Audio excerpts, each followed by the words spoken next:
Olá, pessoal! Sejam todos muito bem-vindos.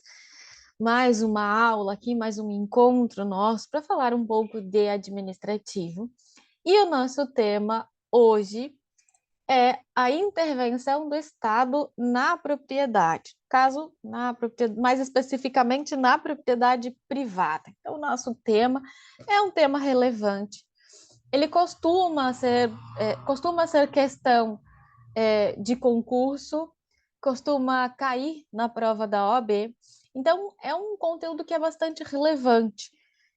Tem algumas manifestações dos tribunais superiores que, que também acabam fazendo com que as bancas dos concursos elas se atenham a este tema quando dos seus questionamentos.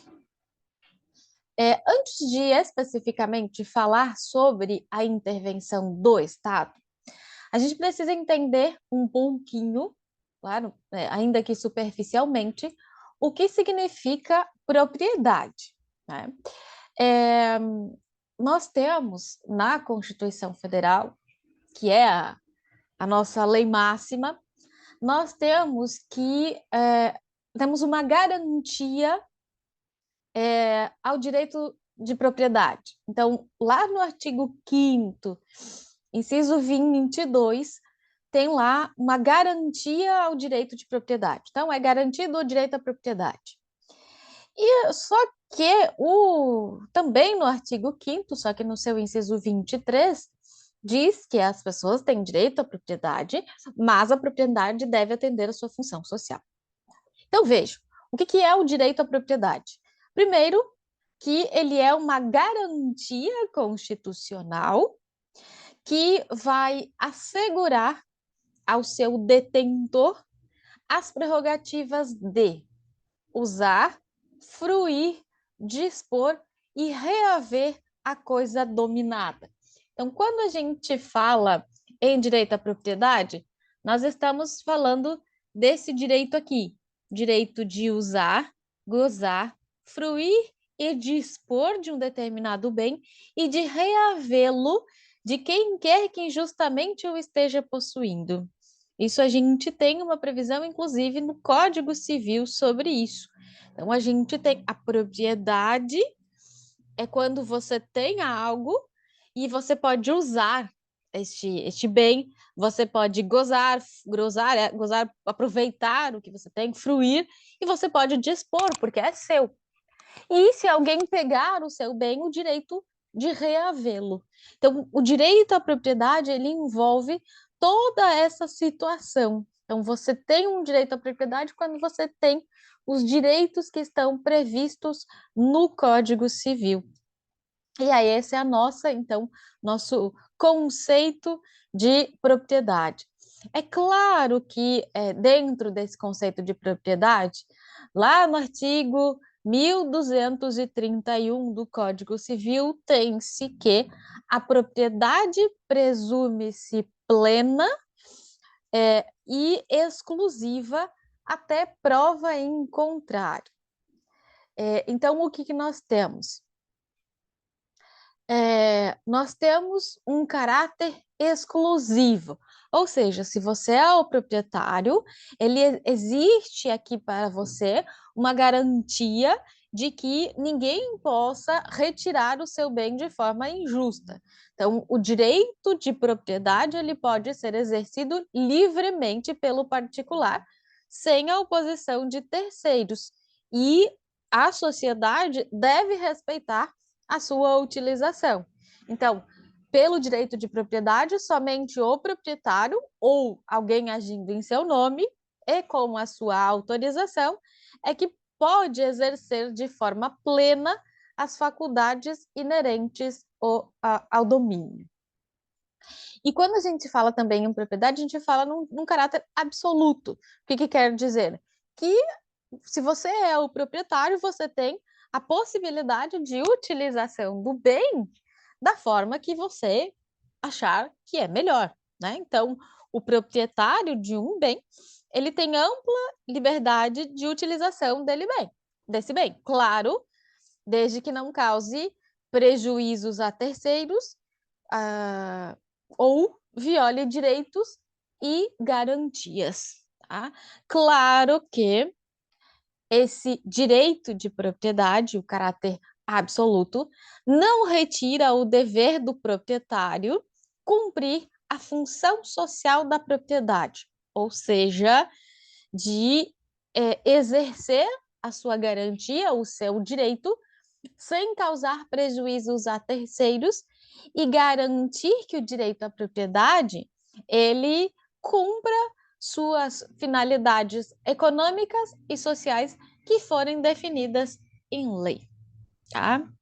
Então vejam, o proprietário, por exemplo, de bens imóveis que estão localizados em área de proteção ambiental, eles precisam manter um nível de preservação, porque existem normas de proteção.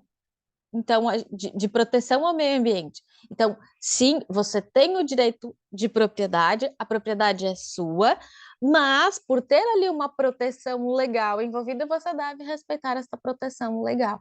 Tá? Então, a, você tem sim um direito à propriedade, é uma garantia da Constituição, mas ela tem que observar também a sua função social. O que seria essa função social da propriedade? Seria a adequação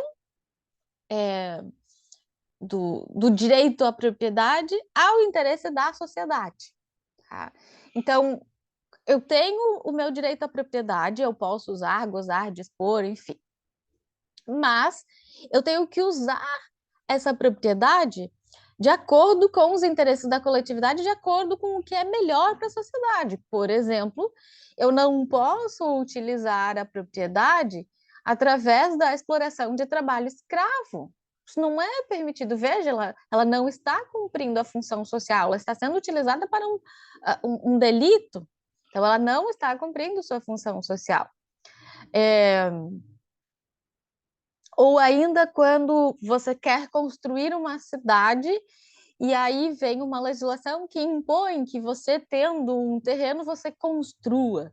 Então, são exemplos de função social da propriedade. Sim, ninguém está retirando o seu direito a ter uma propriedade.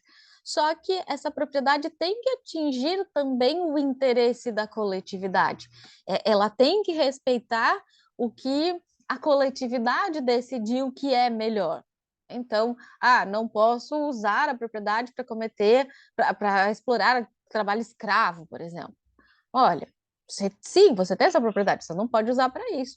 Então, existe também uma função social. Essa função social é o uso da propriedade particular, só que condicionado pelos interesses da coletividade. Então, vejam que sim, eu respeito o direito da propriedade, mas esse direito da propriedade ele tem que respeitar ali também o interesse da sociedade.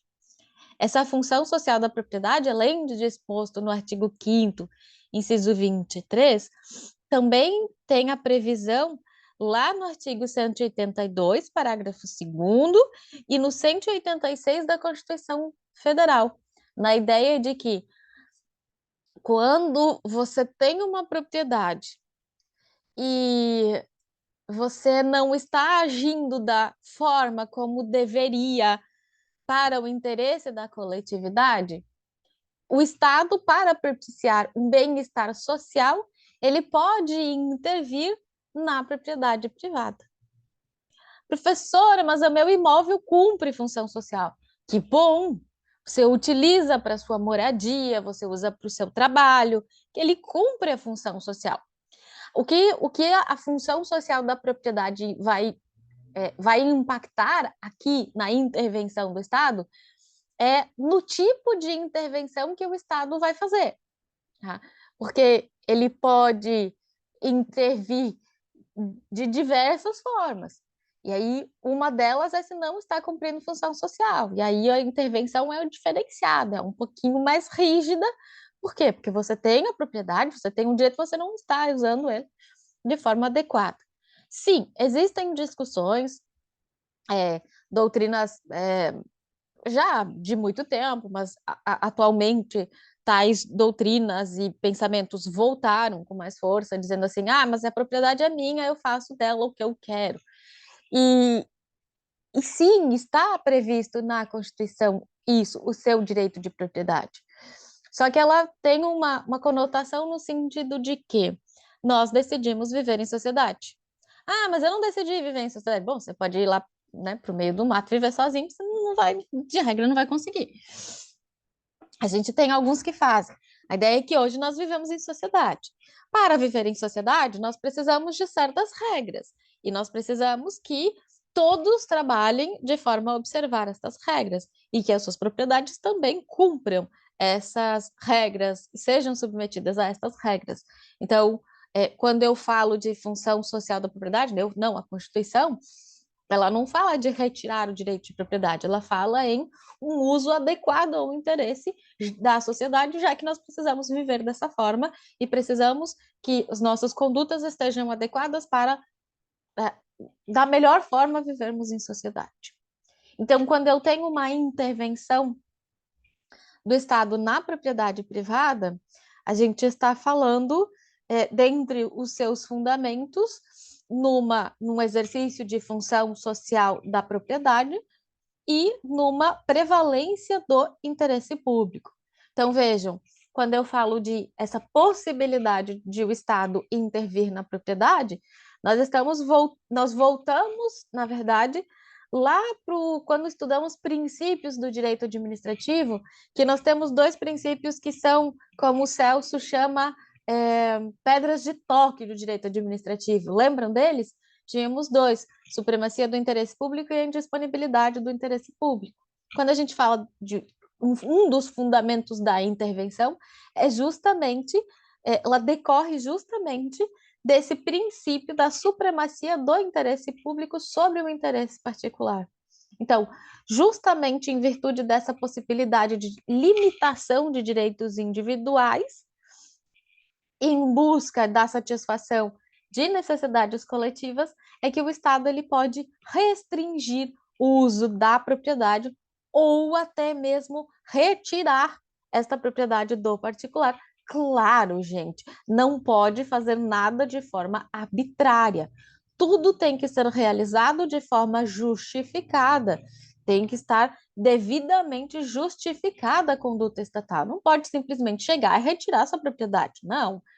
Vai fazer isso de forma justificada, de forma motivada, tudo certinho, tá? Então, é possível, inclusive essa intervenção do Estado, ela vem da ideia também do exercício de poder de polícia.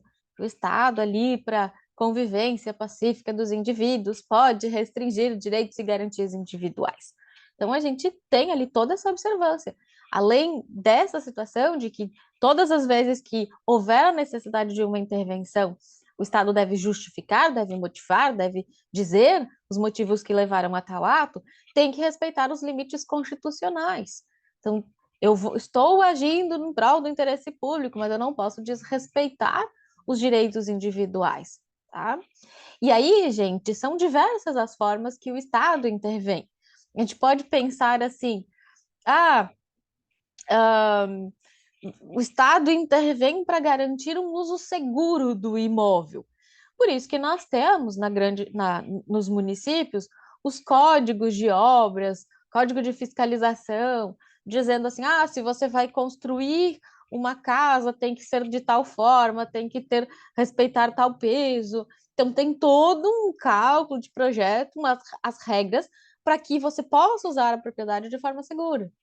Também o Estado intervém quando ele estabelece é, um uso organizado com as leis de zoneamento. Ah, neste local será a zona industrial, então as indústrias aqui. Ah, esse bairro é residencial, então não pode ter indústria aqui. Tenta organizar. Vejam, gente, eu tenho meu direito de propriedade, mas se aqui é um bairro residencial, não posso colocar uma indústria, porque o Estado está organizando. Ah, mas onde já se viu? A propriedade é minha, eu faço o que eu quero. Não, mas nesse bairro nós temos uma lei que diz que não pode haver indústria. Então, a gente também tem que observar qual é o melhor para a sociedade. O uso legítimo.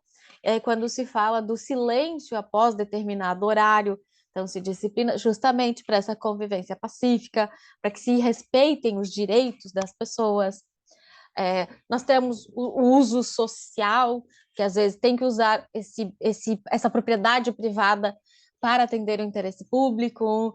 Vou usar também, o Estado pode intervir para a preservação do meio ambiente. Então, vejam, a intervenção estatal na propriedade, ela se realiza com vistas a adequar o uso dos bens particulares ao que é melhor para o interesse público. Sim, pode acontecer de o Estado intervém, precisa de um imóvel e depois de um tempo perde aquela finalidade. Sim, isso pode acontecer. O que ele não pode fazer é retirar a propriedade de forma arbitrária, sem justificativa. Geralmente, quando se fala em retirada de propriedade, a gente sempre fala em indenização. Eu não posso deixar a pessoa à mercê da sorte, não. Existe todo um procedimento para essa intervenção. E existem algumas formas de intervenção. E estas formas de intervenção, elas estão previstas na Constituição Federal. E eu vou mostrar para vocês agora quais são as formas de intervenção. São 6 formas de intervenção do Estado na propriedade privada. E é um rol taxativo. O que significa quando eu digo que o rol é taxativo? Quer dizer que só existem estas hipóteses. Não dá para inventar outras, a não ser que faça uma lei. Mas hoje, o Estado pode intervir destas formas, não pode intervir de outras. E aí, para facilitar vocês lembrarem quais são as formas de intervenção, eu sempre digo para os alunos que a intervenção do Estado na propriedade é um delito sério. Por quê? Porque ele envolve a desapropriação, a limitação administrativa, o tombamento, a servidão administrativa, a requisição administrativa e a ocupação temporária. Então, nós vamos lembrar das nossas formas de intervenção, sempre pensando que isso é um delito sério, mas que é autorizado pela Constituição. Ok? Antes de falar deles, é importante a gente lembrar que a competência para legislar sobre formas de intervenção, já que é algo mais sério, esta competência é privativa da União, tá? Então, lá no artigo 22, incisos 1, 2 e 3 da Constituição, somente a União pode criar leis sobre intervenção, tá? Ninguém mais pode criar, estados e municípios, eles não podem criar regras sobre intervenção. Não, quem cria as regras é a União, quem legisla é a União. A competência administrativa, que daqui a pouco a gente vai ver o que é, essa todos os entes têm, que é a competência de efetivamente intervir. Então, a União, ela diz quais são as leis. Se você diz assim, estados, municípios, se vocês quiserem intervir, tem que seguir esta lei. Então, a União legisla, mas todos os entes podem intervir. Quando digo que todos os entes podem intervir, estou dizendo que estou falando da competência administrativa, né? Então, todos os entes podem, observando as regras que foram postas pela União, já que ela tem competência privativa, os entes eles podem intervir na propriedade privada. Quais são as modalidades de intervenção? Nós temos 2 modalidades de intervenção. Nós temos a intervenção restritiva. Vejam, gente, pelo nome nós já sabemos. Ela restringe o uso de propriedade. Ela não retira o uso da propriedade. Ela simplesmente restringe. Ela coloca algumas, como eu vou dizer, algumas restrições para que você utilize, para que você realize ali o seu direito à propriedade. Então, a gente tem uma restrição a limites ou condições ao uso da propriedade. Quais são as formas de intervenção restritiva? A grande maioria. A servidão, a requisição, a ocupação temporária, a limitação e o tombamento. Então, a maioria delas se tratam de intervenção restritiva. A gente tem tem a modalidade de intervenção supressiva, que é uma. O que é a intervenção supressiva? É aquela em que o Estado transfere de forma coercitiva a propriedade particular para si próprio, tá? Que daí é o que ocorre na desapropriação. Ele vai lá, ele diz, eu preciso desse bem, eu vou desapropriar esse bem, ele pega este bem, tá? Coercitivamente. Por que coercitivamente? Não é que ele chega lá, tira todo mundo de casa e diz, tchau para vocês que agora é minha. Não. É coercitiva porque se ele diz que vai desapropriar a sua casa, porque ali vai passar sei lá, uma rodovia, você não pode dizer que não, certo? Mas tem todo um procedimento e ele vai indenizar, porque ele está retirando a sua propriedade.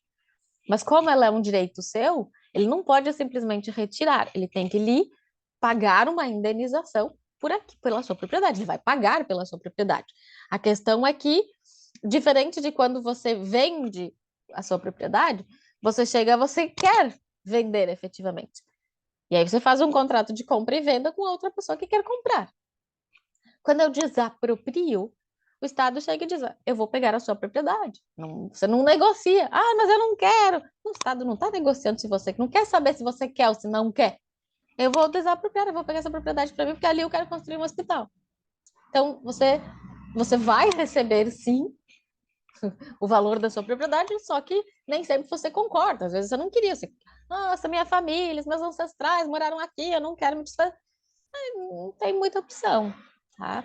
Mas não é que ele vai retirar a força, enfim. É nesse sentido, você não diz que não, quero construir um hospital ali, eu vou te pagar a indenização. Não é raro de acontecer, não. A gente tem várias situações de desapropriação. Ah, quero um terreno para construir um hospital, e aí escolhe um terreno e aí desapropria as casas ao redor para o espaço ficar maior. Ah, preciso fazer duplicação de, por exemplo, BR. Ah, vamos fazer a duplicação da BR-101. Eu tenho que desapropriar os terrenos marginais. Então, vou lá e vou dizer para o pessoal, eu vou duplicar a BR-101, tá aqui a indenização, tchau, agora a propriedade é minha. Então, para essas situações. Ah, um exemplo em Florianópolis, que foi não faz muito tempo, em Florianópolis, tinha um caminho que ia para o sul da ilha e que era também um caminho para ir para o aeroporto. E aí dava muita fila, era muito triste, muita fila, e casas ali, não tinha como alargar, via, enfim. Aí o que eles decidiram fazer? Eles decidiram dividir. Uma rua ia para o sul e faziam um elevado que ia para a região lá do aeroporto. Só que tinham casas ali. E aí eles precisaram desapropriar todas essas casas para poder construir o elevado. Ah, mas por que acabou desafogando o trânsito, beneficiou a coletividade. Então, geralmente, você realiza uma desapropriação para beneficiar uma coletividade, né? Um interesse da sociedade. E acontece, ele não é incomum, tá? Então, geralmente,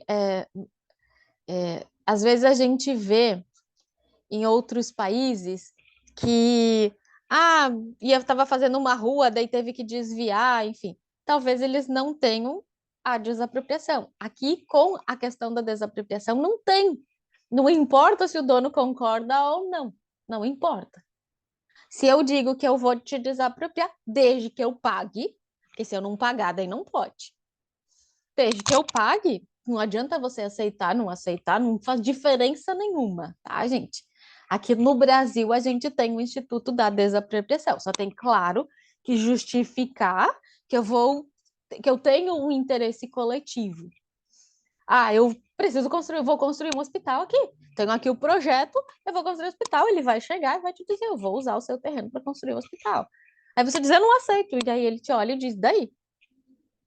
Só se o Estado fizer alguma ilegalidade, daí você pode pedir a nulidade daquilo. Se ele fizer o procedimento todo certinho, não importa se você concorda ou não, certo? Que é o que a gente vê, às vezes, que aparece nos outros países, enfim, que eles desviam, fazem rotas, provavelmente porque eles têm lá, não tem este instituto. Aqui, por uma característica de termos um Estado mais intervencionista, a gente tem a previsão desse instituto, e aí é um instituto que, se o Estado cumprir as regras, não importa se o proprietário concorda ou não, se ele justifica e ele vai usar para uma finalidade pública, a gente vai ver que se houver desvio de finalidade, ele devolve, enfim. Mas se eu realmente, eu quero essa propriedade porque eu vou construir um hospital, mas eu moro aqui há 200 anos, meus ancestrais, o Estado vai dizer, eu vou construir um hospital ali. E aí vai fazer o procedimento para te pagar o valor da indenização. Aí, claro, você tem que, né? Talvez você vai discutir o valor da indenização, mas não tem muito. A desapropriação, ela funciona assim, ok? A gente vai entender ela daqui a pouquinho. Só a gente tem as duas situações. A gente tem situações em que os valores oferecidos são muito maiores do que realmente vale, e a gente tem a grande maioria das situações em que o valor da indenização é menor do que o valor real do que a pessoa possui. Eu lembro de um caso em que a pessoa tinha um restaurante, e esse restaurante ficava numa rodovia, e era tipo um trevo, e aí muita gente parava nesse restaurante. E o Estado, ele queria ampliar esse trevo. E aí ele foi lá e desapropriou.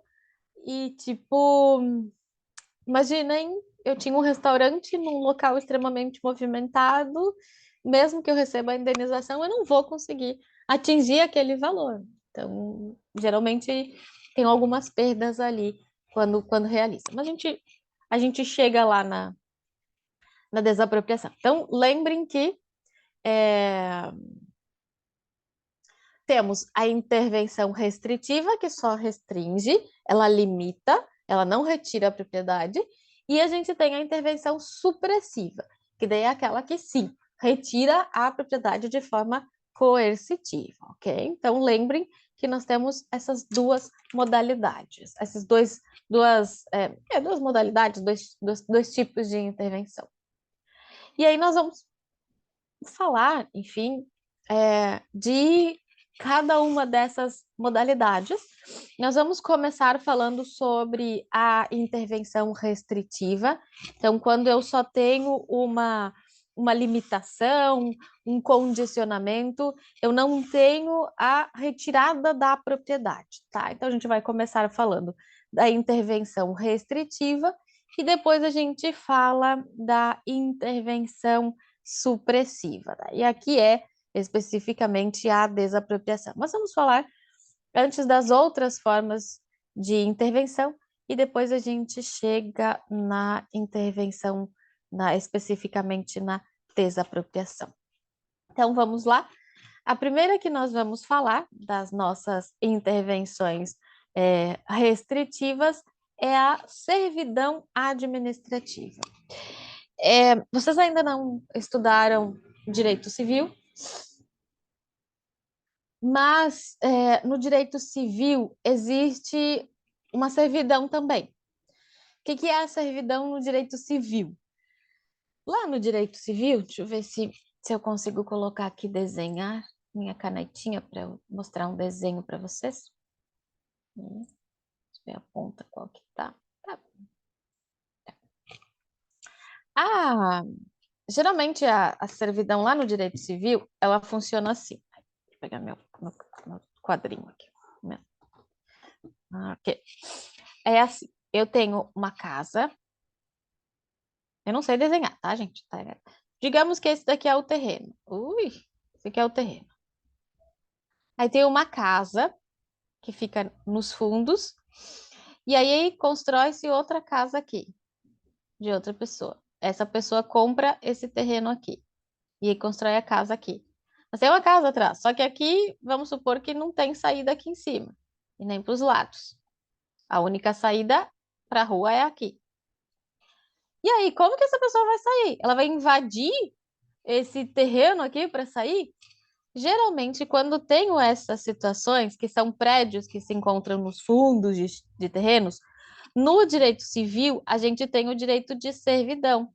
Daí cria-se aqui a servidão de passagem para a saída dessa situação. Então, vai ser um direito real, vai gravar na matrícula desse imóvel que aqui existe uma servidão de passagem para este imóvel de trás. Essa é a servidão no direito civil. Geralmente, servidão de passagem, de que um terreno possa, enfim, que alguém de trás possa ter como sair do imóvel.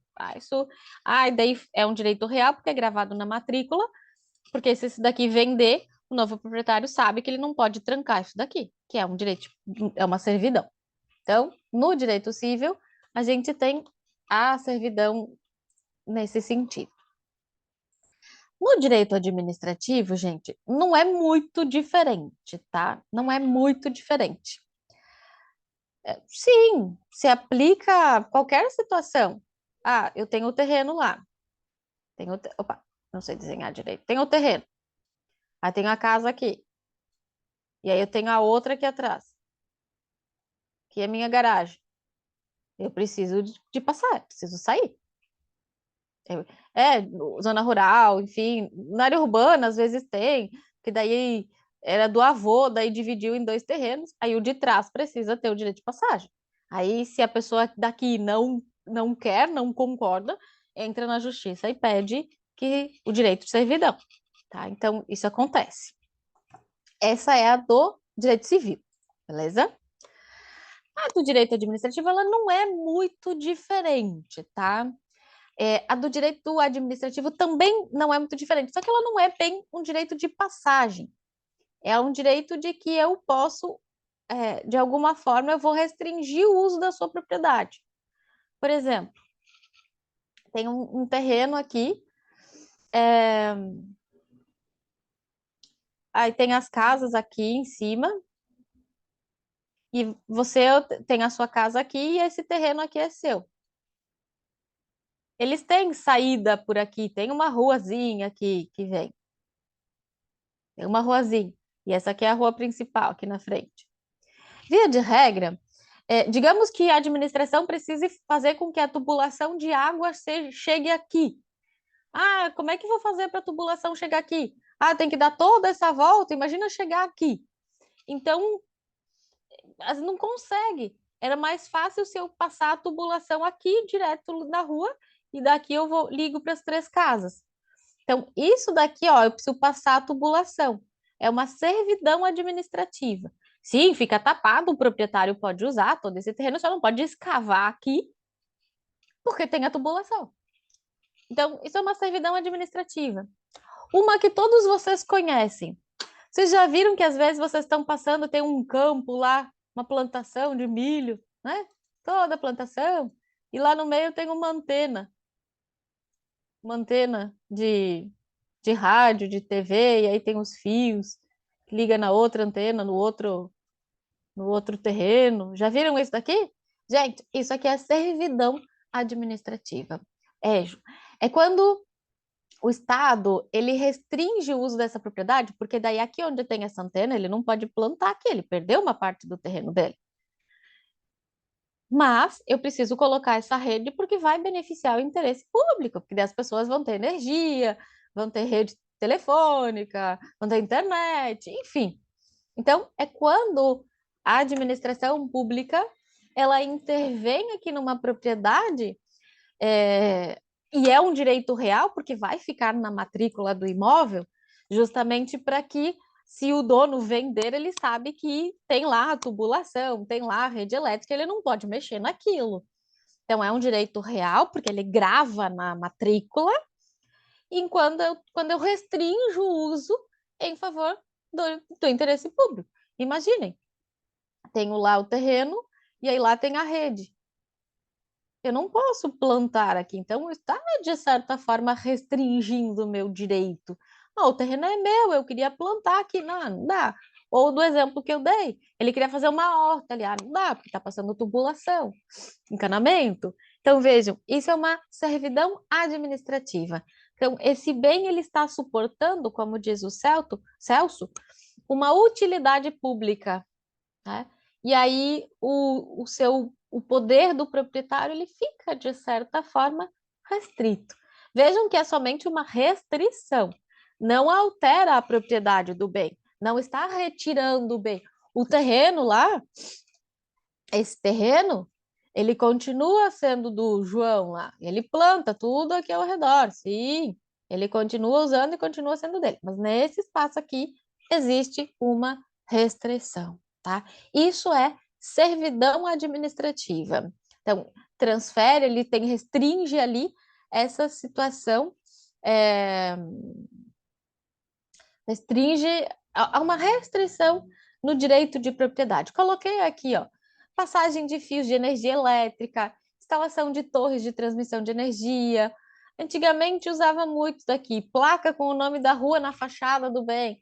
Lembra que antigamente não tinha as plaquinhas e colavam nos muros das casas a plaquinha com o nome da rua? Era um exemplo de servidão, tá, gente? É, pode ser terreno de empresa, pode ser terreno de pessoas, pode ser aplicado sobre qualquer imóvel privado, tá, gente? Desde que demonstrado ali uma utilidade pública, pode ser assim na empresa. É,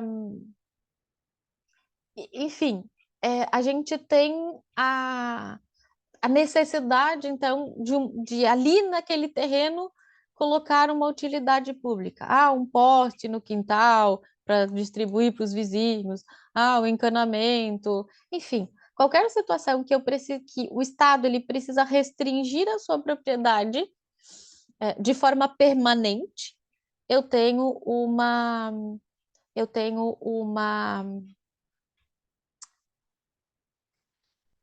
servidão administrativa, ok? Vejam, gente, nós temos, então, uma restrição que é permanente. Ela, em regra, ela tem caráter definitivo. Ela não se extingue pelo não uso. Mas eu não posso impor essa servidão. Ela pode ser instituída por lei, quando a própria lei estipula, ela pode, posso chegar lá, digamos que eu chego lá para esse proprietário e digo, olha, eu preciso instalar uma torre de transmissão lá na sua área, enfim, enfim, enfim. Se ele concorda, pode ser feito por acordo entre as partes, e se ele não concorda, mas eu preciso obrigatoriamente colocar, posso entrar com o processo e conseguir via sentença judicial. Então, ela não é autoexecutável, não posso simplesmente chegar na sua propriedade e colocar um poste lá. Não, tem que fazer o procedimento certinho, bonitinho, tem que pedir autorização para o juiz se você não concorda, enfim. Então, ela não é autoexecutável. E precisa, depois que feito, precisa escrever lá no registro de imóveis. Tem que constar na matrícula. Porque se você vender para uma outra pessoa, ela tem que saber que tem uma servidão administrativa. E às vezes não é legal, porque eu tenho uma servidão administrativa, eu tenho a torre aqui. Além de ter a torre, eu tenho a obrigação de manter esse espaço limpo para não prejudicar a torre. Então, às vezes, a servidão vai com uma obrigação. E aí a pergunta que vocês podem estar, que vocês estão fazendo: cabe indenização? Cabe pagamento? Bom, gente, a servidão sim pode ser paga, tá? Em regra, não tem direito à indenização, tá? Não tem. Agora, se ocorrer um efetivo prejuízo, pode haver indenização, como eu disse. Muitas vezes, os postes, como é que colocar ali? Torres eólicas, sim, pode receber uma remuneração por isso. Teve que colocar lá uma torre no meu terreno. Então, esse espaço aqui eu não posso utilizar. Eu tenho um prejuízo? Eu tenho que manter este limpo, eu tenho que não posso usar essa prática para implantação. Às vezes, sim, vai ter a remuneração, tá? Então, pode ou não haver esta remuneração, tá? Essa indenização. Comprovado ali o prejuízo, né? Com essa obrigação de manter limpo, de não poder usar, tem direito à indenização prévia. Ele vai fazer o cálculo anterior, às vezes é feito um contrato e aí vai pagando por partes. Então, pode sim, depende muito do tipo de servidão e da forma que será necessária. Como eu disse, ela produz efeitos permanentes, tá? Isso, comprova ali o prejuízo, pode ser qualquer tipo de prejuízo, vai comprova, tem direito a essa indenização. Como eu estava dizendo, produz efeitos permanentes, tá? Em regra, ela é definitiva, no entanto, ela pode ser extinta. Primeiro, desaparecimento do bem gravado. Digamos que tinha lá uma placa no muro da casa e o muro caiu. Desapareceu o bem, desapareceu a servidão. Incorporação do bem ao domínio público. Tinha uma torre nesse terreno, agora esse terreno passou a ser um terreno público. Não tem mais servidão porque o terreno é público. Ou quando o Estado não quer mais. Não quero mais, vou retirar ali. Desface a servidão. Então vejam que não é somente por meio de lei que se extingue a servidão. Não, pode ser de outras formas. Esse pagamento pode ser de uma só vez, pode ser parcelado. Tudo vai depender do interesse e da forma em que se dá esta servidão, tá? Pode, se eu demonstro que o prejuízo é uma vez só, é um pagamento único, pode ser estipulados pagamentos mensais por esta servidão. Isso depende muito, vai depender do qual é o objetivo da servidão, né? Para que serve, quais as restrições que estão sendo impostas, a depender disso. E aí, geralmente, combina com o proprietário e aí chega num acordo do pagamento da indenização, tá? Então, pode ser único, pode ser mensal, não tem problema nenhum. Ok, essa então a nossa servidão administrativa. Vejam que ela tem parecida lá com a servidão do direito civil, porque também é um direito real, ele grava no bem, ele gruda. Quando eu digo que gruda no bem, é porque vai para a matrícula.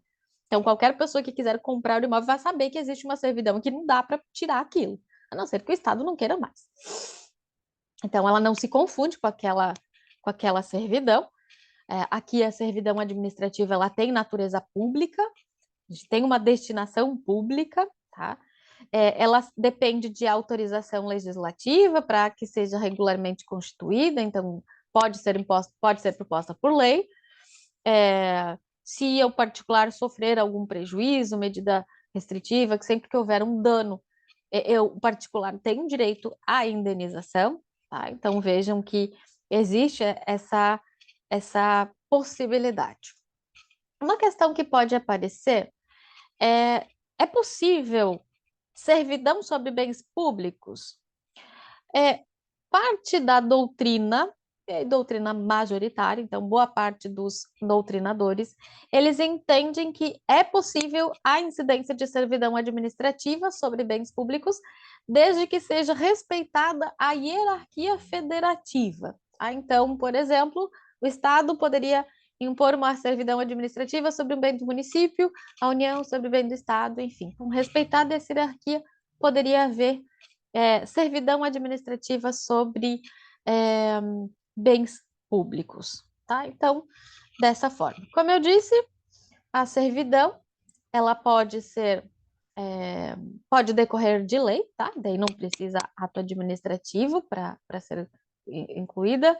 Por exemplo, um exemplo de servidão que decorre de lei. Quando eu tenho um tombamento de um bem imóvel, geralmente é imposta uma servidão aos imóveis vizinhos do bem tombado.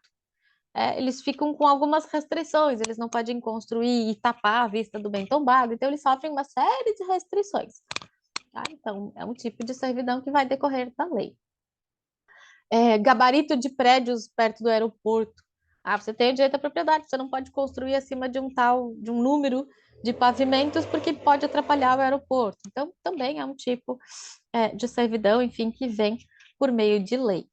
Mas a gente também tem a possibilidade de acordo entre as partes, né? Então, pode ocorrer um acordo com o particular ou por sentença judicial, já que se não houver um acordo, e ela extingue-se pelo desaparecimento do bem gravado, né? Não tem mais. Se passar a ser bem público, né?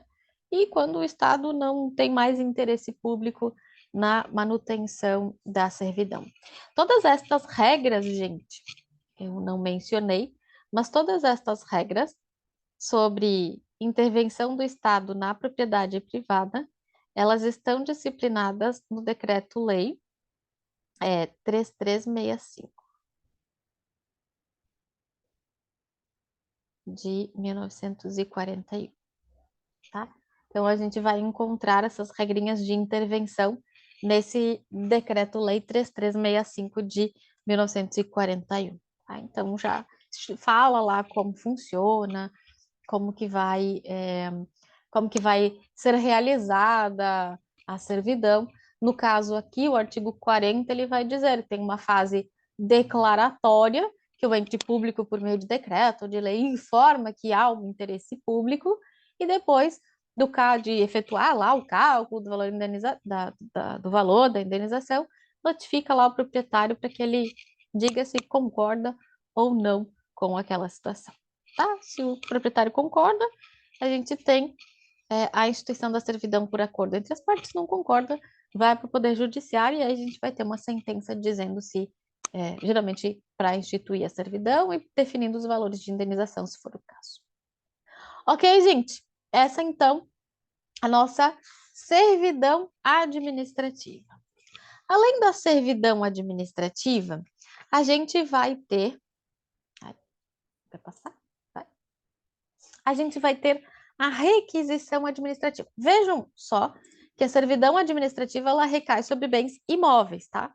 Recai sobre bens imóveis, certo? Ela não cai sobre bens móveis. Lembra que a gente falou na aula passada de bens móveis e imóveis, a diferença entre eles. Aqui a gente tem a servidão sobre bens imóveis. E aí nós temos a requisição administrativa. A requisição, gente, é uma intervenção também restritiva. Eu não vou retirar a propriedade, eu só vou restringir a propriedade. E aqui ela pode recair sobre bens móveis, imóveis ou serviços. Deixa eu fazer uma pergunta para vocês. Provavelmente vocês já assistiram filmes desse tipo. Não sei se questionaram, mas lá nos filmes, geralmente acontece aquela cena, sabe aquela cena linda que a gente adora, cheia de emoção? Em que você tem o bandido fugindo e o mocinho perseguindo. Tem isso, né? Sempre tem essa cena nas aventuras, nos filmes de ação. E aí, geralmente, o bandido, ele chega e ele entra no carro dele e foge de carro. E aí o mocinho que tá perseguindo, eu acho o máximo, ele chega no meio da rua e pare! Aí geralmente para os carros maravilhosos, né? Nunca é um Fusca, nunca é um negócio, é sempre um carrão. Eles dão uma sorte e aí dispara. E daí abre a porta, puxa a pessoa para fora, entra no carro e já sai dirigindo aquele carro perseguindo o bandido. Geralmente nos filmes acontece isso. E eu comecei a observar, é sempre os carros maravilhosos, né? Depois eles quebram todo o carro, é uma coisa linda. Mas já viram isso? Não sei se vocês já se perguntaram, tá, será que no Brasil, imaginemos que a polícia esteja perseguindo alguém, será que ela poderia fazer isso? Você tá lá dirigindo seu carro, de repente um policial no meio da rua, pare! Aí ele abre a porta, tira você do carro, entra no seu carro e sai dirigindo. Será que poderia ter o que nós vemos nos filmes? Será que poderia ocorrer no Brasil? Olha, não sei se você se questionava, eu me questionava muito. E quando eu fiz direito administrativo, estudei intervenção na propriedade, eu descobri que sim, que essa situação chama requisição administrativa. Aí eu sempre digo, se o policial chegar e disser para mim, vamos usar seu carro, não, não, pode ser que eu dirijo, vamos lá, também quero. E aí eu dizia para ele, deixa que eu dirijo. Nossa, bota ali a sirene que eu dirijo. Eu sei, ia me divertir tanto, pensa. Poder dirigir, passar na frente dos outros. Ai, ai. Pena que não dá, né, gente? Não é pra fazer nada irregular. Enfim.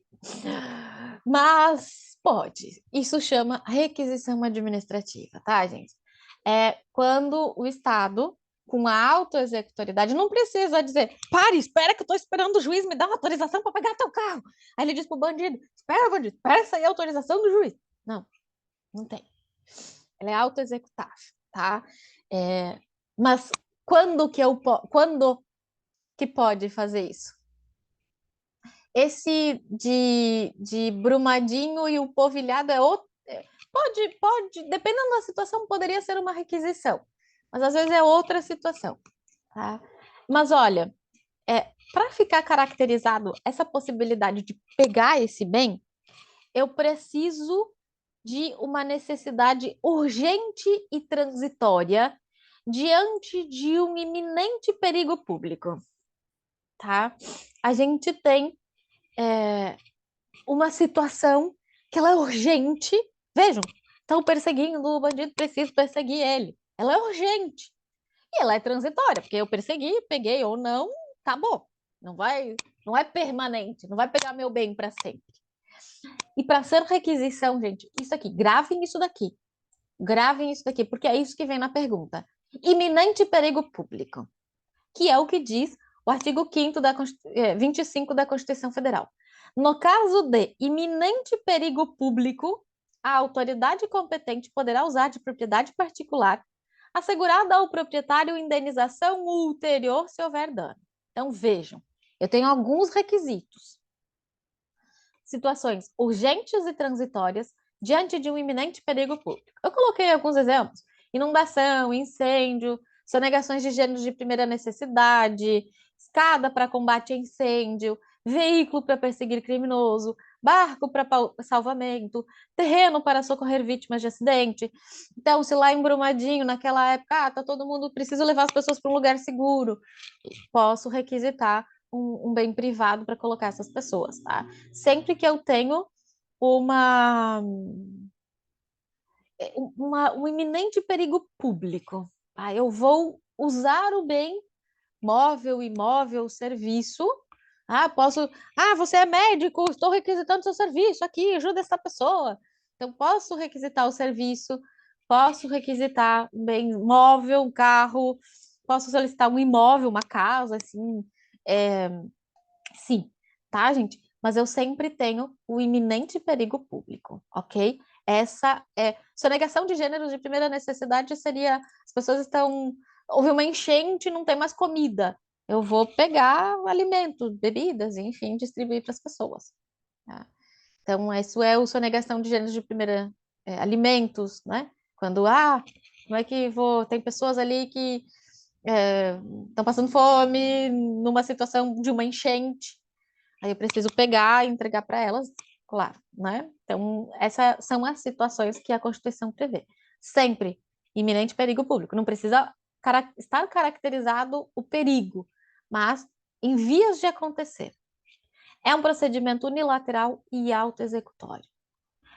Professora, e se baterem no meu carro? Gente, se existir dano decorrente da utilização, tem indenização, só que lá é uma indenização posterior. Lá na servidão administrativa eu já calculava mais ou menos o valor da indenização e tinha uma indenização prévia. Aqui não. Se ele pegou um carro e não fez nada, claro que ainda assim gastou gasolina, enfim, manutenção do veículo e tal. Mas eu tenho uma indenização posterior. Se houve um dano decorrente dessa utilização, tem sim indenização, tá, gente? Aí vai mostrar que houve o dano. Bateu o carro, vou pedir a indenização porque bateu o carro. Eles têm que arrumar ou pagar, enfim, pelo dano que foi ocasionado. Então, sim, tem direito à indenização, só que é uma indenização posterior, tá? Depois de comprovado o dano decorrente da utilização.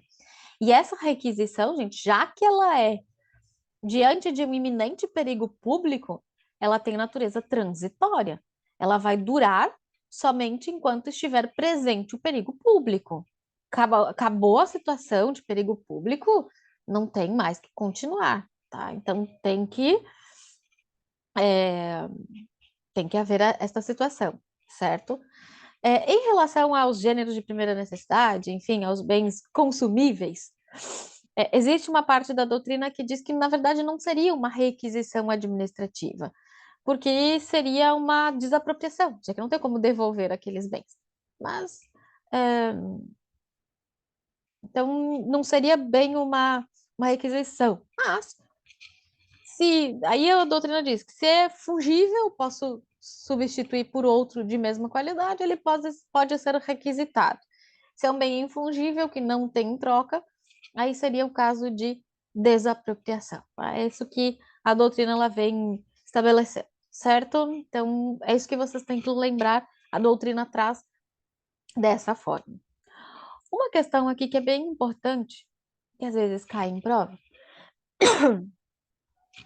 Porque entrou-se com uma ADI, uma ação direta de inconstitucionalidade no STF, que é a questão se pode realizar requisição sobre bens públicos, se a requisição pode recair sobre bens públicos.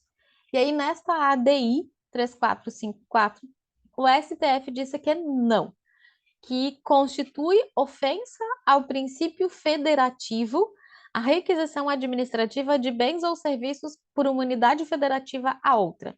Então, a STF diz, ofende o princípio federativo a requisição de bens e serviços de um ente federativo por outro, o que somente se admitiria a União de forma excepcional durante a vigência das medidas excepcionais de estado de defesa e estado de sítio.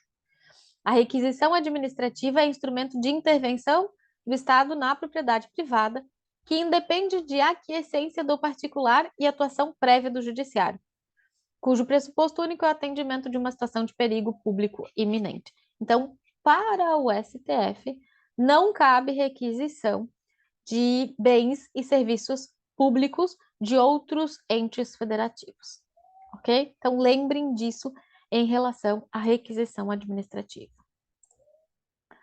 Ok? Alguma dúvida de requisição? Tranquilinha. Você vai lembrar do iminente perigo público, tá? Professora, mas por que lembrar? Lembra do iminente perigo público. Por quê? Porque se não tem iminente perigo público, não é requisição, é ocupação temporária, que é o nosso próxima intervenção. Formas de intervenção. O que é a ocupação temporária ou provisória? Aqui é uma intervenção sobre bens imóveis. Lembra que lá na servidão, bens imóveis, na requisição, móveis, imóveis e serviços, na ocupação temporária, bens imóveis. Para quê? Apoio à realização de obras públicas, serviços públicos, atividades públicas ou de interesse público. Então, é uma intervenção por meio da qual o ente público ele vai utilizar um determinado bem privado por prazo determinado, justamente para satisfazer o interesse público. A ocupação temporária, ela pode ocorrer de forma gratuita ou remunerada, certo? Então, vejam que a servidão é permanente, a requisição tem um iminente perigo público. A ocupação temporária, ela é temporária, ela não é permanente. Ela serve, ela não tem perigo, porque eu preciso para realizar uma atividade de interesse público.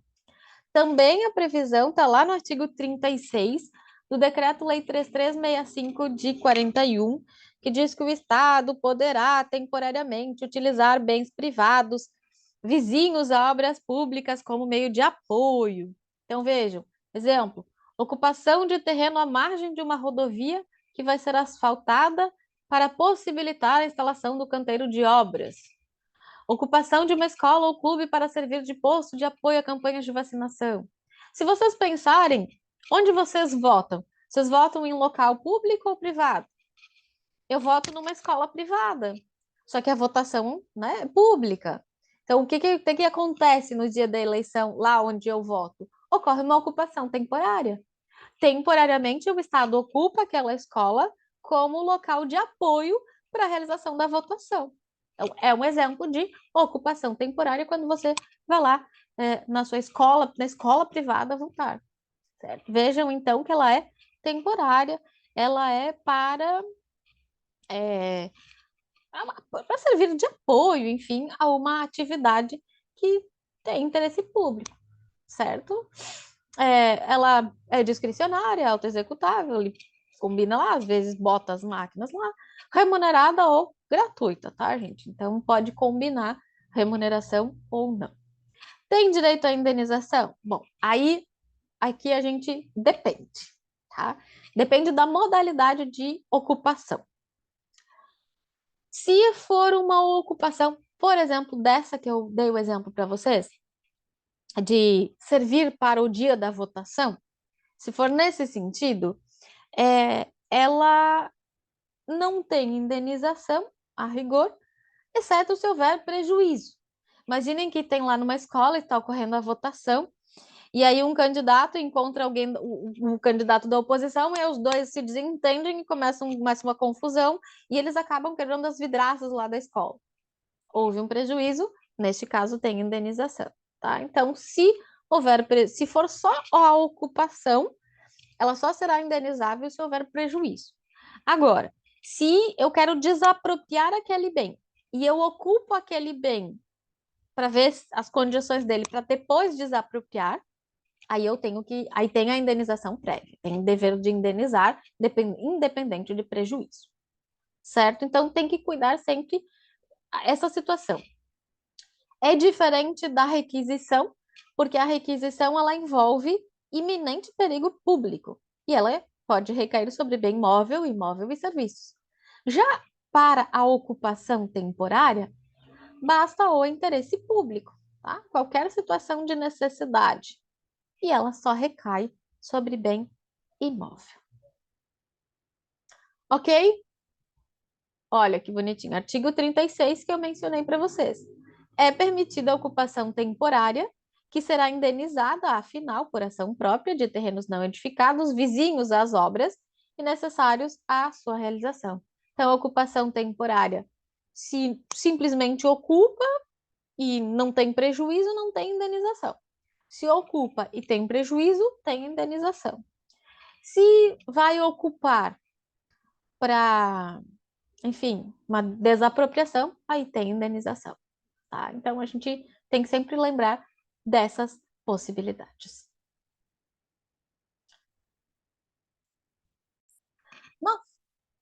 Nossa próxima forma de intervenção na propriedade privada é a limitação administrativa. Também é uma forma de intervenção na propriedade privada. Só que, diferente da servidão, diferente da requisição e diferente da ocupação temporária, que recaem sobre um bem específico, a limitação administrativa é uma restrição de caráter geral, tá? Ela não atinge um bem específico, tá?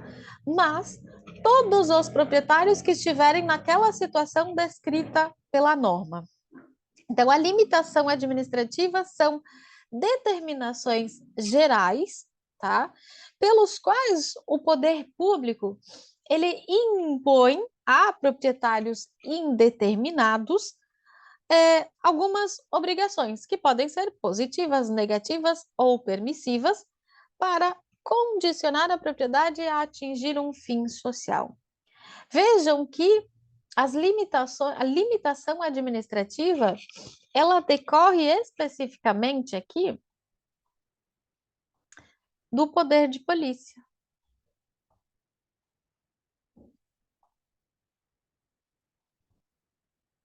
Ela decorre desse poder de polícia. O que é o poder de polícia?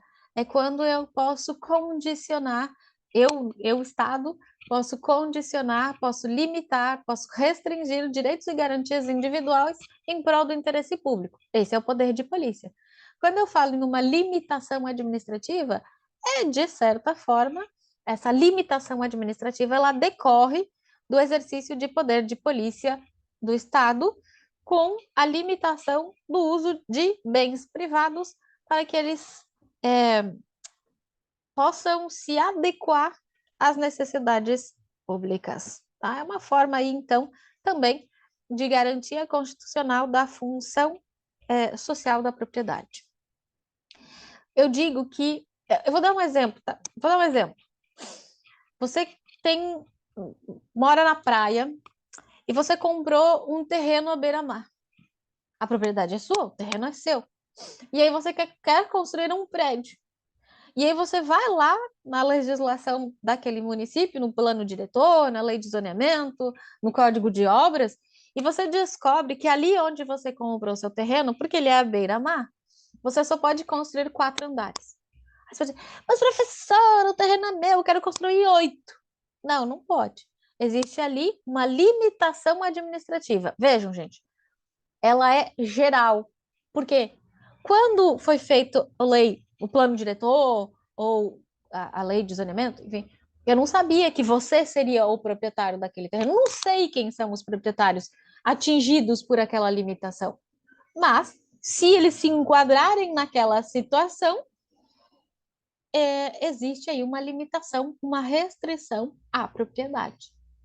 Um exemplo também rodízio de veículos numa cidade. São Paulo tinha, não sei se ainda tem. Os carros de final placas 1 e 2 não podem circular na segunda-feira.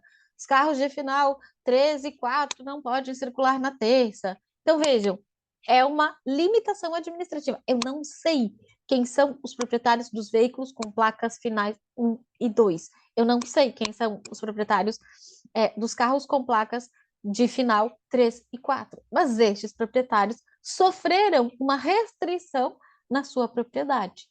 Eles não perderam o direito de propriedade, eles simplesmente estão restritos. Há uma restrição. Então, eu até coloquei aqui os exemplos. Para a construção de um prédio, é necessário respeitar determinada altura, proibição de instalar indústrias ou comércio em determinadas regiões da cidade, proibição de construir além de um determinado número de pavimentos. Vejam, eu tenho destinatários indeterminados. Eu não sei quem são, mas estes destinatários, eles têm que respeitar, eles têm uma restrição no seu direito à propriedade, tá? A limitação administrativa, como eu disse para vocês, ela decorre do exercício do poder de polícia e sempre deve respeitar o interesse público, tá? Sempre gera ali uma necessidade de observar. Vejam que existe aqui um caráter de generalidade. Generalidade. E aí ela tem efeitos ex nunc, ou seja, para frente. Eu não posso, se um proprietário construir um prédio de 8 andares, não vou chegar para ele e dizer, você tem que demolir 4, porque agora só pode construir até 4. Não. Mas dali para frente, ninguém mais pode construir acima de 4 andares. Tá? Então, a gente tem essa situação. Geralmente, regras nas cidades, né, de trânsito, de construção, de indústria, de comércio, bairros residenciais, todas essas situações são exemplos de limitação administrativa, ok? Para isso, geralmente ela é feita ou em lei ou em ato administrativo, tá? Então, se identifica, naquela área não pode construir acima de 4 andares, é aprovado pelo plano diretor e ele consta isso, beleza, eu vou respeitar. Aí pode ocorrer essa situação. Não, em regra, não geram direito à indenização, tá? Em regra, não tem, porque ela é geral, tá? Então, elas não geram danos específicos, então, não geraria ali direito à indenização, tá? Então, a regra é que não tem indenização. No entanto, excepcionalmente, pode ocorrer possibilidade de indenização, tá? Quando houver um prejuízo específico, certo? Eu consigo demonstrar que aquela situação ela gerou um prejuízo específico. Sim, houve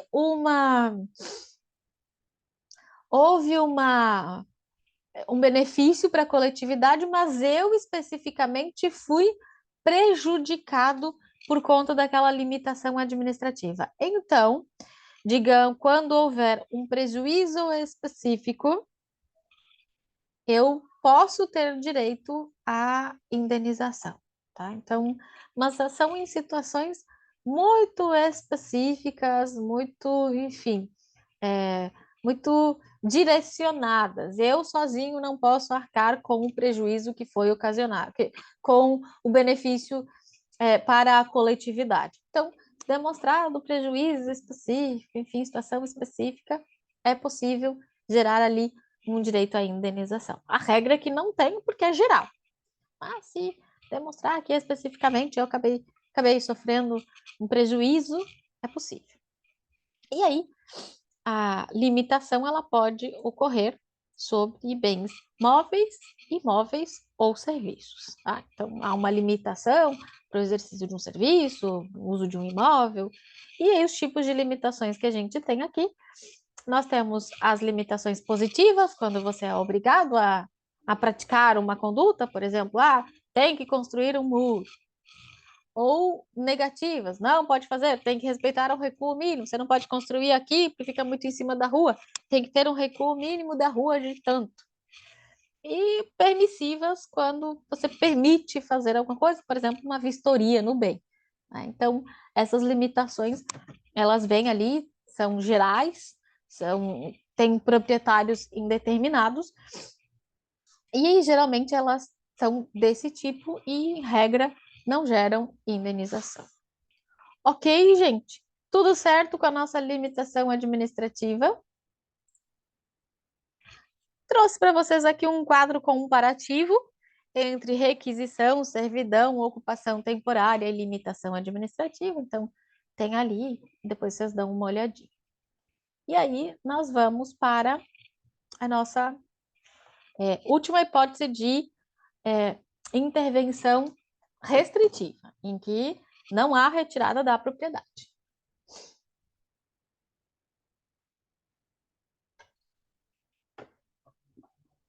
Quando que nós vamos ter? Então, o que é o tombamento? Tombamento, gente, é uma forma de intervenção do Estado na propriedade como forma ali de proteger meio ambiente, tá? Ela vem do termo tombar, tá? Tombar significa registrar, inventariar, inscrever nos arquivos. Ela vem de Portugal, porque Portugal tinha lá uns livros e esses arquivos eles ficavam lá na Torre do Tombo, em Portugal. E aí, quando veio para o Brasil, começou a se fazer estes arquivos, e aí, por conta dessa origem ali de Portugal, chamou-se também de tombamento, porque vem lá de Torre do Tombo. Então, um tombamento é registrar, é inscrever aquele bem em um determinado arquivo da administração pública. Para quê? Para preservar patrimônio histórico, artístico e cultural. Tá? Então, é para isso que vai servir o tombamento. É para proteger e preservar patrimônio histórico, artístico e cultural brasileiro. Eu tenho uma casa que foi construída, um prédio, né? Uma casa que foi construída lá em 1720, tem os traços alemães, italianos, ou japoneses, ou holandeses, enfim. E aí a gente quer preservar este imóvel. Posso fazer posso registrar esse imóvel nos arquivos da administração pública, e aí eu digo que foi realizado sobre ele um tombamento. Vejam que é um tipo específico ali de servidão, mas aqui é uma servidão, porque ele vai grudar no bem, vai ter registro lá na matrícula.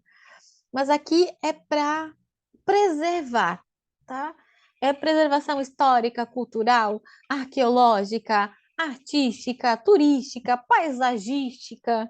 Então, tem muitas finalidades, mas é para preservar, para proteger. Vejam que há uma restrição quanto ao uso, certo? Eu não retiro o patrimônio, certo? Eu simplesmente determino uma restrição quanto ao uso ali sobre estes locais que devam ser preservados. E essa preservação tem previsão constitucional lá no artigo 216, parágrafo 1º da Constituição Federal. Então, tem previsão constitucional para o tombamento. Veja que não vou transferir a propriedade, continua com o proprietário. A ideia aqui é conservar as características do bem que levaram a esta intervenção. Em âmbito federal, gente, em âmbito federal,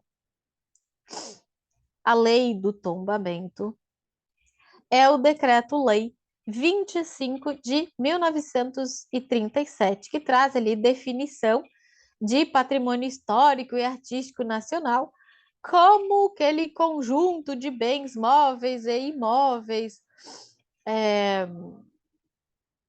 que existem e cuja conservação seja de interesse público, tá? Porque estão vinculados a fatos memoráveis da história do Brasil, por um valor arqueológico ou etnográfico, bibliográfico ou artístico, tá? Então, também podem ser tombados monumentos naturais, sítios, paisagens, né, para proteger aquela feição notável. Então, é possível realizar também essa situação. Vejam que é uma ideia, o tombamento tem a ideia de proteção, de preservação, ok? Então, nós temos esta situação.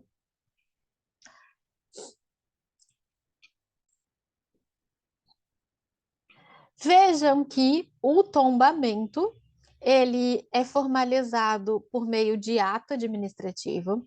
Existe exceção, com alguns doutrinadores falando que pode ser realizado o tombamento por meio de lei, e existe o tombamento que é feito na própria Constituição.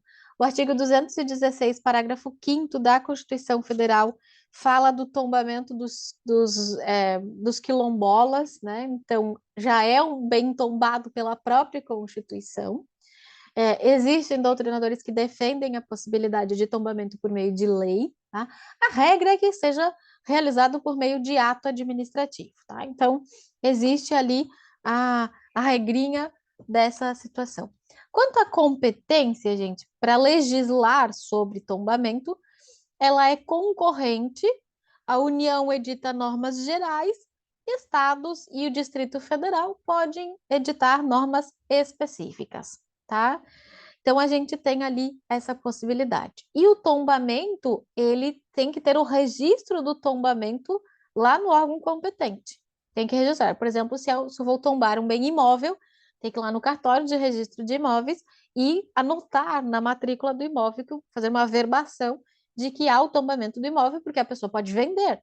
Lembrem que tombamento é uma intervenção restritiva, não tira a proprietário pode vender, só que quem comprar tem que saber que existe um tombamento para manter as características do bem.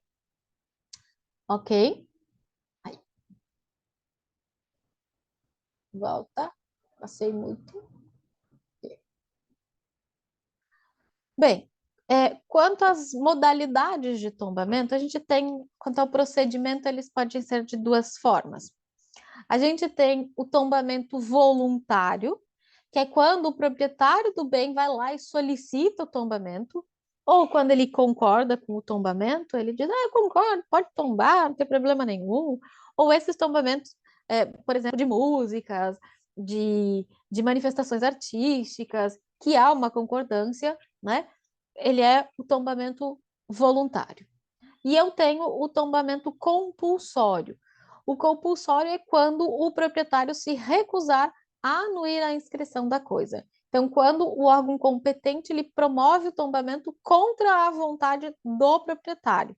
E aí, claro, o proprietário ele pode se opor judicialmente ao processo administrativo. Ele pode dizer que não cabe tombamento, enfim, que não preencheu os requisitos. Ele pode levar a discussão do tombamento para o Poder Judiciário, e aí ele é chamado de compulsório quando o proprietário não concorda, ele se opõe ao tombamento. O tombamento ele pode ser provisório, né? Quando está se discutindo o procedimento, está ainda ali nas fases de impugnação, ele é provisório. Feito todo o procedimento, quando ele é inscrito nos livros do tombo, ele passa a ser definitivo. E o tombamento ele pode ser individual, quando incide sobre apenas um bem, mas ele também pode ser geral. Por exemplo, ele pode recair sobre um bairro, por exemplo, São Francisco do Sul, centro, ali é tombado, é um bairro, ou uma cidade. A gente tem lá, por exemplo, cidades lá de Olinda, tem cidades que é a cidade inteira é tombada, tá? Então, existe essa possibilidade também de ser individual ou de ser geral. Quanto aos bens que podem ser tombados, eu não comentei com vocês, mas o tombamento,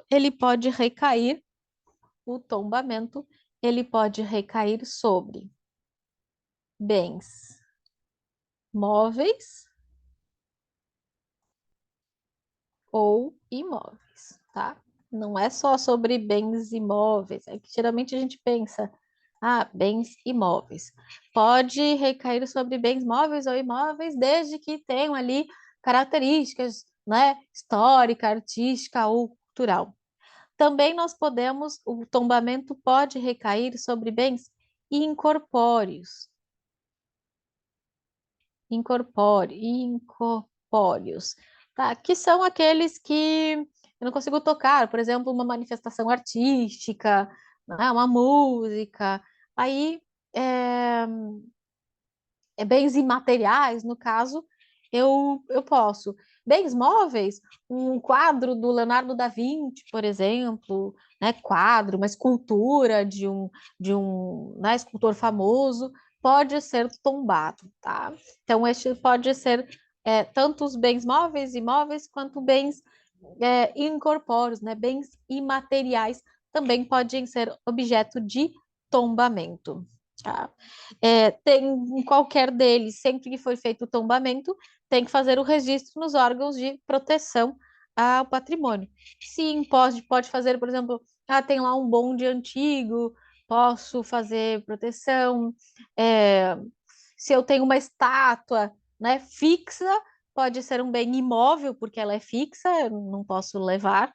Né? O bem móvel é aquele que eu posso transportar de um lugar para outro, tipo o quadro do Leonardo da Vinci. Um, uma estátua, por exemplo, que está fixa no solo e não tem como remover, eu posso entender como bem imóvel. Quando eu tenho, por exemplo, não sei se vocês nos Estados Unidos têm aqueles rostos que ficam nas rochas, aquele espaço lá, as rochas, pode ser tombado. Dessa semana saiu a notícia de que umas pessoas foram lá que derrubaram umas pedras que eram um espaço tombado. Então, houve uma destruição de um bem tombado. Então, era uma formação rochosa. Pode ser tombado. Então, é um bem imóvel, porque eu não posso transportar. Então, tudo que eu não posso transportar é imóvel. O que eu posso transportar um vaso de cerâmica, um quadro. Estes são os bens móveis. E aí, as produções artísticas, né, manifestações artísticas, são os bens imateriais ou incorpóreos. Todos eles têm que ser levados a registro, né? Geralmente no órgão de proteção ao patrimônio histórico, artístico e cultural. Esse registro ele vai em proteção destes bens, tá? E aí, claro, temos ali as regrinhas que devem ser observadas de proteção destes bens. Em âmbito federal, a gente tem também o decreto 3551, nossa, hoje eu estou escrevendo bem torta, de 2000, também que fala sobre tombamento, e aí ele traz lá quais são, o que são considerados bens imateriais e como funciona o registro desses bens. Hoje nós temos, só para vocês, né, só a título de curiosidade, bens imateriais registrados no IFAM. Ofício das paneleiras de goiabeiras, Círio de Nossa Senhora de Nazaré, samba de roda do recôncavo baiano, ofício das baianas de Acarajé, o jongo no Sudeste, cachoeira de Iauarerê, lugar sagrado dos povos indígenas dos rios Uaupés e Papuri, feira de Caruaru, o frevo, tambor de crioula, as matrizes do samba no Rio de Janeiro, o samba de terreiro e samba enredo, o modo de fazer queijo de Minas, nas regiões lá do Cerro e das serras da Canastra e do Salitre, roda de capoeira, toque dos sinos de Minas Gerais e ofício dos sineiros, dentre outros ali, dentre outros que são considerados bens imateriais a nível IFAM, a nível federal, tá? Então, é possível. Em relação a outra situação que surge aqui, se pode haver tombamento de bens públicos, tá? Outra parte, uma parte da doutrina diz que pode, mas que deve ser respeitada a hierarquia federativa. Ou seja, a União pode tombar bens estaduais e municipais, os estados somente poderão tombar bens dos municípios. Tá? Isso também viria ali do Decreto-Lei 3365. Tá? Doutrina majoritária diz que a restrição é indevida, tá? Mas tem que analisar ali nesse sentido. O STF já se manifestou, dizendo que a Constituição de 88 outorga a todas as pessoas jurídicas de direito público a competência para tombamento de bens de valor histórico e artístico nacional.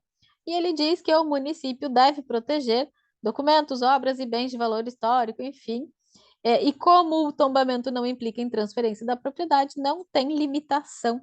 E aí pode o município realizar tombamento sobre bens de Estado e União. Então, para o STF, pode haver, sim, tombamento de bens públicos. E aí a gente tem alguns efeitos do tombamento, né? Algumas obrigações. Dentre as obrigações decorrentes do tombamento, a gente tem as obrigações do proprietário. Então, o proprietário tem a obrigação de conservar o bem, tá? Da forma como se encontra. Aí ele tem que realizar todas as benfeitorias necessárias à conservação desse bem. Se ele não tiver condições de realizar a conservação, ele deve informar ao poder público, tá? Então, tem ali o dever de informar a necessidade de conservação. Isso está dito lá no artigo 19 do Decreto-Lei 25 de 37. Então, ele tem que conservar. Se ele não pode conservar, ele tem que informar. Ele tem que comunicar se houve extravio do bem. Digamos que era um quadro e ele perdeu o quadro. E tem que fazer ali registro desses bens. Em relação também ao proprietário, tem restrições em relação à retirada do país. Por exemplo, um colega mencionou ali as imagens sacras. Queremos retirar do país para levar para uma exposição fora do país.